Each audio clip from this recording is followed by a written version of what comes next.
최근 해외 주요 외신은 트럼프 행정부가 보여준 모순적인 태도를 신랄하게 꼬집고 있습니다. 미국이 외국인 투자자를 환영한다는 미사여구를 내뱉으면서도 실제로는 숙련 인력을 구금하고 추방하는 이중적 행태가 국제사회의 신뢰를 무너뜨렸다는 것입니다. 영국 파이낸셜 타임스는 투자를 받아들이려는 나라가 외국 기업의 인력을 범죄자 취급한다면 이는 투자 환경이 아니라 리스크라고 분석했습니다. 뉴욕타임스 역시 트럼프의 반이민 정치쇼가 미국 제조업의 기반을 파괴하고 있다는 강도 높은 비판을 내놨습니다. 특히 트럼프가 SNS에 올린 전문가를 데려와 미국인을 훈련시켜달라는 발언은 외신들에게 조롱거리로 전락했습니다. 이는 미국이 스스로 제조업 기술을 잃었음을 고백한 것이자 결국 한국과 같은 동맹국 기술에 의존할 수밖에 없는 처지를 드러냈다는 평가입니다. 외신들은 이 메시지가 사실상 조지아 구금 사태로 무너진 신뢰를 수습하려는 급한 땜질일 뿐이라고 꼬집었습니다.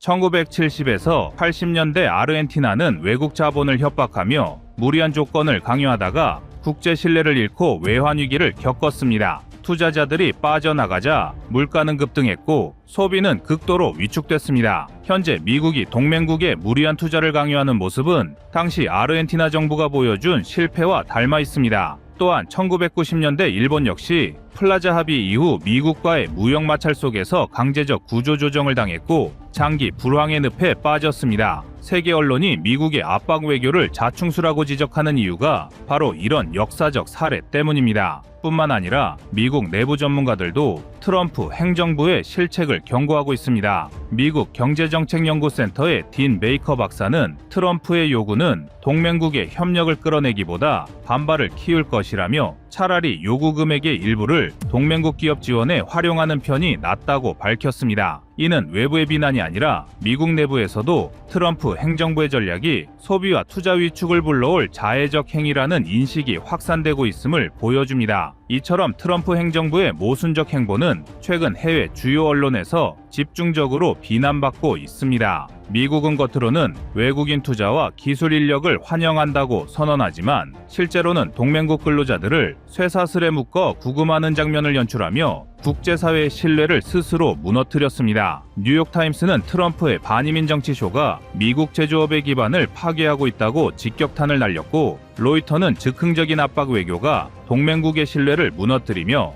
미국을 고립으로 몰아넣고 있다고 꼬집었습니다. 이처럼 미국 내외 언론이 한 목소리로 비난하는 이유는 단순한 외교적 해프닝이 아니라 미국 경제와 제조업 전략의 모순이 적나라하게 드러났기 때문입니다. 이와 대비되는 다른 나라의 사례는 더욱 분명한 교훈을 줍니다. 일본은 1980년대 도요타가 미국 현지 공장을 세우면서 인력 부족 문제를 해결하기 위해 직접 대학생을 데려와 교육시켰습니다. 이 프로그램은 이후 미국 제조업 협회 연구소에 의해 전국 단위로 확대됐습니다. 일본은 숙련 인력을 장기적으로 육성하는 방식으로 문제를 풀어낸 반면 미국은 정치적 계산에 매몰돼 동맹국 인력을 구금하며 단기적 인기몰이에만 몰두한 것입니다. 독일의 대응도 극명히 다릅니다. 독일은 인구 감소와 노동력 부족에 직면하자 2015년 이후 적극적으로 이민을 받아들이며 숙련 기술자를 확보했습니다. 독일 언론은 이민자는 위험이 아니라 기회라고 평가했고 제조업 경쟁력 유지의 핵심으로 외국 노동자를 꼽았습니다. 반면 트럼프는 외국인을 내쫓으면서 제조업 부활을 외친다는 점에서 모순이 더욱 두드러집니다.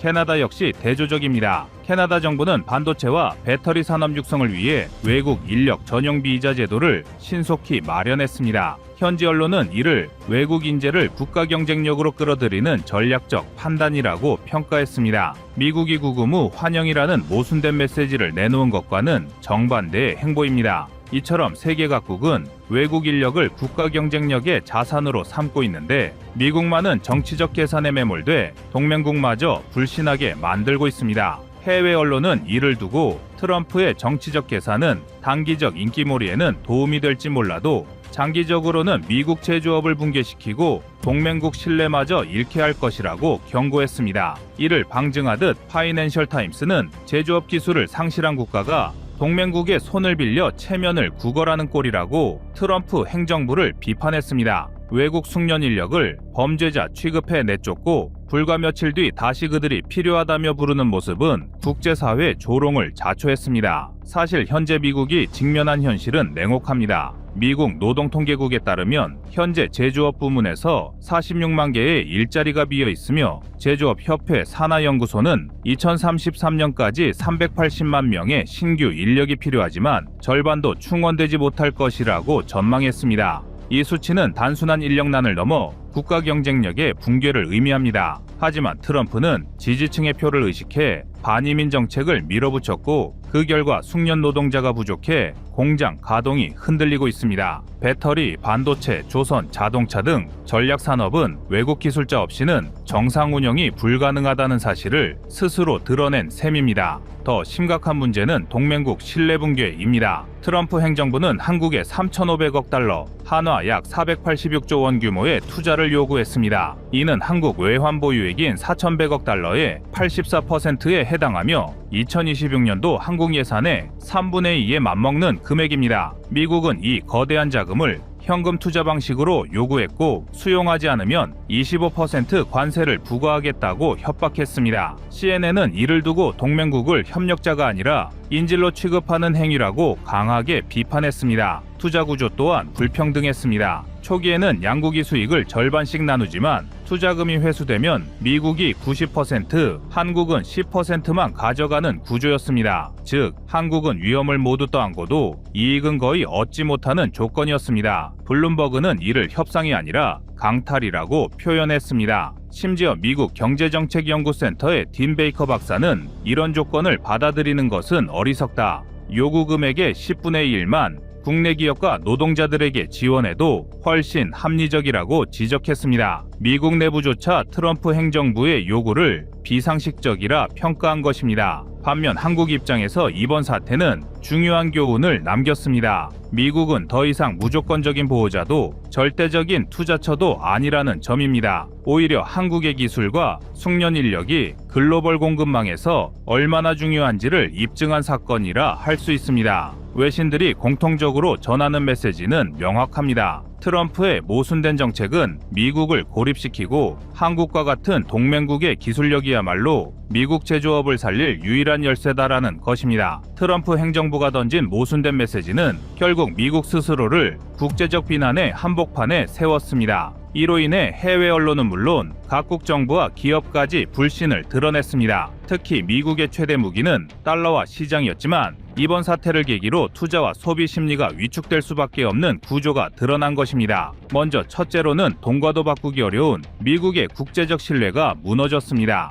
미국이 3,500억 달러라는 천문학적 현금 투자를 요구하면서 동맹국을 사실상 인질로 삼는 듯한 협상 방식을 택하자 글로벌 사회는 이를 정상적 협력이 아니라 강압으로 받아들였습니다. 실제로 한국의 외환 보유액의 84%에 해당하는 금액을 현찰로 요구하는 것은 비현실적이었고 이는 다른 동맹국들에게도 협박과 다름없는 불안감을 줬습니다. 투자 유치국이 아닌 투자 리스크국이라는 인식이 확산되면서 외국 자본은 당연히 신중해질 수밖에 없습니다. 둘째, 소비 위축으로 이어지는 악순환입니다. 미국 내외 언론은 트럼프 행정부의 불안정한 정책이 소비 심리에도 악영향을 준다고 지적했습니다. 블룸버그는 동맹국과 갈등이 심화될수록 수입 물가가 상승하고 이는 미국 내 소비자 부담으로 직결된다고 경고했습니다. 실제로 만약 한국산 배터리와 자동차, 반도체에 25% 관세가 부과된다면 이는 미국 전기차 산업과 스마트폰 시장의 가격 인상으로 이어집니다.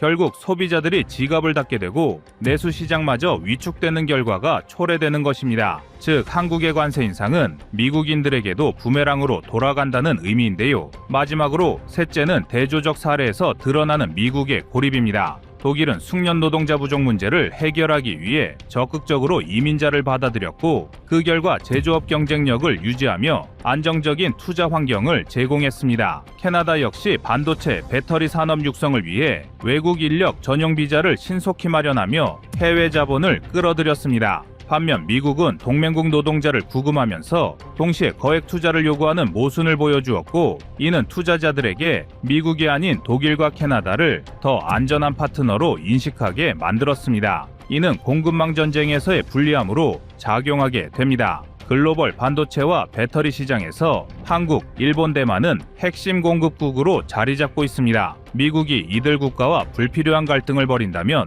투자 유치와 소비 안정성 모두에서 불리해질 수밖에 없습니다. 예컨대 TSMC와 같은 대만 기업은 이미 미국 투자 확대에 신중한 태도를 보이고 있고, 한국 기업들 역시 미국이 아닌 유럽으로 생산 거점을 다변화하려는 움직임을 보이고 있습니다. 이는 장기적으로 미국이 제조업 부활을 이루지 못하고 오히려 글로벌 공급망에서 배제될 위험으로 이어집니다. 결국 핵심은 분명합니다. 미국은 지금 동맹국과 국제사회로부터 비난을 받으며 투자와 소비 위축을 스스로 자초하고 있습니다. 과거 아르헨티나와 일본이 보여준 사례는 무리한 압박 외교와 정책적 모순이 어떻게 경제 위기와 장기 불황으로 이어지는지를 잘 보여줍니다. 반대로 독일과 캐나다의 사례는 외국 인력을 받아들이고 안정적 투자 환경을 조성한 나라가 어떻게 신뢰를 확보하는지를 증명합니다. 트럼프 행정부가 계속해서 이런 자충수를 둔다면 미국은 동맹국가의 신뢰뿐만 아니라 소비와 투자 기반마저 잃을 수밖에 없습니다. 지금 세계 언론이 한 목소리로 지적하는 것은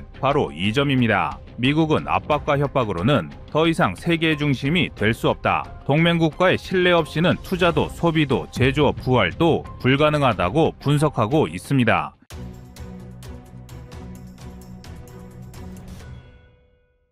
다음은 25년 1월 5일 미국 방산법 개정 영상입니다. The ayes and nays are requested. Those favoring a vote by the ayes and nays will rise.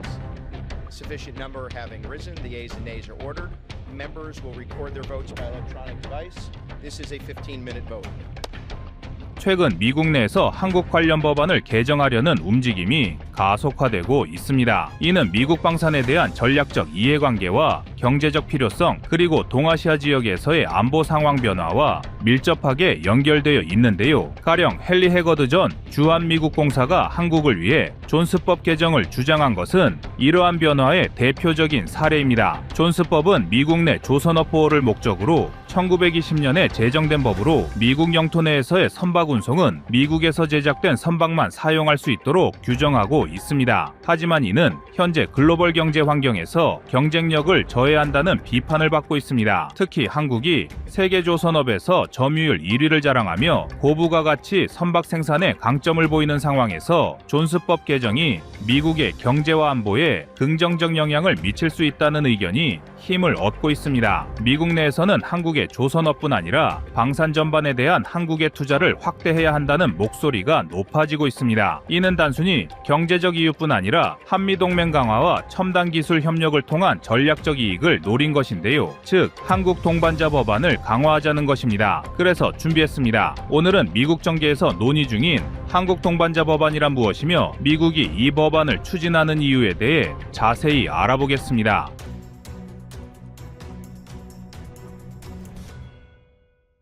중국이 미국을 따라잡은 것은 어제 오늘의 일이 아니며 이러한 변화는 경제와 방산 등 거의 전 분야에 걸쳐 일어나고 있습니다. 부자는 망해도 3년은 간다는데 정말 미국의 방산 생태계는 폭삭 망했으며 실제 미국은 조선 분야와 경전투기, 포탄 생산 분야 등에서 수년간 숨만 겨우 붙어있다 표현될 정도로 마비 상태입니다. 발등에 불이 떨어진 미국은 자국의 동맹국에 도움을 요청하고 있는데요. 현재 미 의회에서 추진 중인 한국 동반자 법안은 미국이 중국과의 뒤처진 경쟁에서 한국의 도움을 받기 위한 법안이라 해도 과언이 아닙니다. 이 법안엔 반도체, AI, 5G 등 첨단 기술 분야에서 한국 기업의 미국 내 투자 장려와 한국 방산 기업이 미국 시장에 진출할 수 있도록 법적, 행정적 지원 내용이 담겨져 있습니다. 여기에 핵심적인 사례로 존스법 개정과 함께 한국 조선업 기술을 활용해 미국 해군의 현대화를 지원한다는 내용이 있는데요. 그만큼 방산 분야에서의 한국의 도움이 절실하기 때문입니다.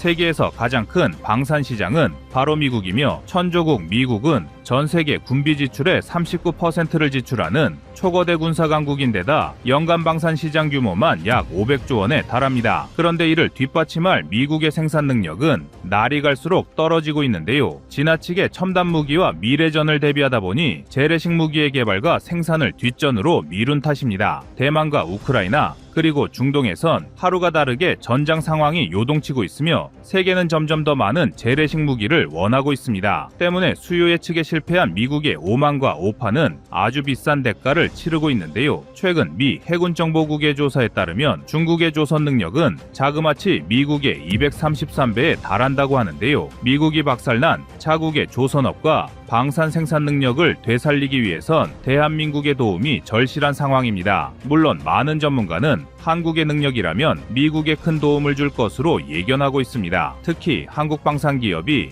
미국 현지에 공장을 설립하거나 생산 설비를 구축하는 방식으로 미국의 첨단 무기 생산 역량을 강화하는 방안이 논의되고 있습니다. 대한민국 방산기업 LIG 넥스원이 비전 60의 개발사인 미국의 고스트 로보틱스를 인수했으며 비슷한 사례로 현대차 그룹이 보스턴 다이내믹스를 인수하는 등 첨단 산업 분야에서의 미국 시장 진출이 본격화되고 있습니다. 특히 LIG 넥스원과 같은 기업은 현궁, 천궁, 신궁 등 무기를 만드는 회사로 미국 내 유도무기 수출까지 추진하고 있는데요. 이외에도 첨단 방산 분야에서 미국 진출을 하였거나 준비 중인 회사는 한둘이 아닙니다. 한화 에어로스페이스는 다목적 무인 차량, 통칭 아리온 스매스로 미국 국방부의 비교 성능 시험 FCT를 진행하고 있습니다. FCT 프로그램은 외국의 방위 기술 및 장비를 평가하고 이들이 미군의 요구 사항을 충족하는지 확인하는 데 목적을 두고 있는데요. 이를 통해 이미 개발이 완료된 우수한 방위 기술이나 장비를 중복으로 개발할 필요 없이 미군에 효과적으로 통합할 수 있습니다. 한화 에어로스페이스 아리온 스매시 FCT 테스트를 받고 있다는 건 곧 미국이 도입을 검토하고 있다고 해석할 수 있습니다. 그리고 대한민국의 대표적인 항공기업 카이는 TX 프로그램 등 약 1100여 대의 전투기와 관련된 거대 공군 프로젝트에 관련되어 있습니다. 그러나 대한민국이 가장 자신 있고 잘하는 분야는 조선업, 특히 함정 사업이라 할 수 있는데요. 미국이 대한민국의 도움이 가장 바라는 방산 분야이기도 합니다. 최근 몇 년간 중국의 해군력은 놀랍게 성장했으며 그 기반은 엄청난 해군 함정 생산력에 있습니다. 현재 중국의 함정 생산력을 단적으로 보여주는 사례가 구축함인데요. 그들은 구축함 17척을 단 2년 만에 찍어내는 기염을 토해냈습니다. 미국이었다면 6년 이상이 걸렸을 일인데요. 원인은 전술했듯 냉전 이후 미국이 꾸준히 국방 예산을 줄여왔고 방산업체들에도 생산비용 감축을 요구했기 때문입니다. 이로 인해 미국 방산업체들은 단기간에 생산력을 끌어올리는 데 필요한 잉여 생산 능력을 포기하게 되었습니다. 특히 함정 분야에서의 몰락이 두드러지고 있습니다. 대한민국은 휴전국가라는 특성상 늘 잉여 생산 능력 확보를 중요시했고 제조업, 특히 조선업은 38%의 점유율을 기록하고 있는데요. 그동안 국내 조선업계는 주로 아시아와 유럽 시장에 집중해왔으나 미국의 요구에 따라 북미 시장으로의 진출을 본격화하고 있습니다. 이미 대한민국 굴지의 특수선조선 기업들이 앞다퉈 미국 내 함정조선 업체를 방문하여 미국 내 생산 거점을 인수하는 방식으로 미 해군의 신규 무기 사업 참여 기회를 넓히고 있습니다. 특히 한화오션은 미국 방산 시장 진출을 위해 필라델피아에 위치한 필리조선소를 인수했습니다. 오랜 역사의 필리조선소는 그동안 미 해군의 군수보급함 및 해양 수송선 제작을 담당했으며 이러한 기반 덕분에 필리조선소는 미국 내에서도 전략적 조선소로 자리 잡아 왔습니다. 따라서 한화가 미 방위산업의 핵심인 필리조선소를 인수했다는 것은 미국 내 방위산업 프로젝트에 참여할 수 있는 교두보를 확보한 것이나 마찬가지인데요. 그동안 미국 진출의 걸림목이었던 존스법을 역이용해 미 해군 함정 수주 및 유지 보수 등 MRO 사업에 뛰어들 수 있는 이점까지 확보한 것입니다. 그리고 한화에 이어 HD 현대중공업 역시 미국과 호주 소재의 조선소를 인수하기 위해 현지 협의 중입니다. 미국 외국인투자심의위원회와 국방교역통제국은 한화에 인수안이 올라오자마자 1차에서 신속하게 확정시켰습니다. 이것은 그만큼 미국 정부가 한화그룹의 필리조선소 인수를 긍정적으로 평가하고 미국 조선업 및 방산산업 활성화에 기여할 것이라는 기대가 반영된 결과로 해석됩니다. 현재 미국의 조선업은 현저히 약화된 상태로 특히 전투함정 같은 특수선 분야는 높아진 인건비에 비해 열약하기 짝이 없는 설비 탓에 평균적인 건조 비용보다 2~3배 이상 비싸고 납기도 늦어지고 있습니다. 당연히 그만큼 투자가 늦어지는 악순환에 빠져들었는데요. 이러한 미국의 위기는 대한민국엔 기회이며 미국 조선소가 조선업계 1위인 대한민국의 투자를 반길 수밖에 없는 상황입니다. 더구나 중국과의 강대강 대결로 정작 마음이 급한 것은 한국이 아닌 미국입니다. 대한민국의 방위산업은 1970년 스타트라인을 끄는 이후 단 하루도 쉬지 않고 발전하고 있습니다. 이는 질적인 발전만을 의미하는 것이 아니라 양적으로 가장 큰 생산력을 보유한 국가입니다. 대한민국은 무기체계 생산 라인의 가동률이 60%를 넘지 않는 것으로 유명한데요. 심지어 폴란드와의 대규모 무기 계약이 이루어진 이후에도 가동률은 80% 정도입니다. 전시 상황에 대비한 대한민국 방산업의 여유라 할 수 있을 텐데요. 항상 필요 이상의 생산 설비를 유지했던 덕분입니다. 이외에도 미국은 세계 최고의 반도체 생산국 대한민국을 이용 미국의 첨단 무기 시스템과 AI 기술의 필수적인 부품을 공급받길 원하고 있습니다. 철강 분야도 한국이 줄곧 수위를 유지한 생산 분야라 할 수 있으며 방산을 위한 핵심인데요. 미국은 방산 산업에 필요한 고품질 철강을 안정적으로 공급하기 위해 대한민국과의 협력 확대를 꾀하고 있습니다. 여기에 한국 동반자 법안까지 통과될 경우 한국의 방산 및 조선업 기업은 미국 시장에서 새로운 기회를 얻을 것입니다. 특히 미국의 정책 변화에 따라 한국 기업들이 적극적으로 투자에 나설 경우 한미 간 경제 및 안보 협력은 한층 더 강화될 전망입니다. 이 법안은 단순히 경제적 이익을 넘어 중국 견제라는 전략적 목표를 염두에 두고 있습니다. 중국이 군사적, 경제적 영향력을 확대하는 상황에서 한국과의 협력은 미국이 아시아 태평양 지역에서의 우위를 유지하는 데 핵심적인 역할을 할 것으로 보이는데요. 이처럼 미국이 먼저 나서서 한국의 방산기업과 조선업체를 초청하며 법안을 개정하려는 움직임은 한국이 글로벌 경제와 안보의 핵심 파트너로 자리 잡고 있음을 상징하는데요. 한국이 미국의 기술 패권 전략에서 주요 동반자로 부상함에 따라 향후 미국과의 협력에서 한국이 더 많은 발언권을 갖게 될 가능성도 있습니다.